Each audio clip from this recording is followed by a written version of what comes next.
started Haas Tooling, Haas has been looking for new ways to support our customers. This air compressor here is an example of that. We have these air compressors available in both fixed speed and variable speed. It's 15 horsepower, 53 gallon, and 53 CFM. Here we've got the direct 15 horsepower direct drive motor.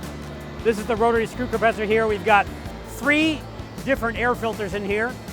And over here, we've got the air dryer. Means the air going to your machines doesn't have any moisture in it, so it's not rusting out your lines or destroying your solenoids in your machines. That's a good thing.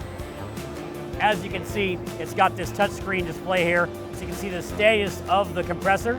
I can also have press menu here, and I've got all these different options, including I can set a password to protect the machine so that whatever settings I've set, no one else can come up and change them.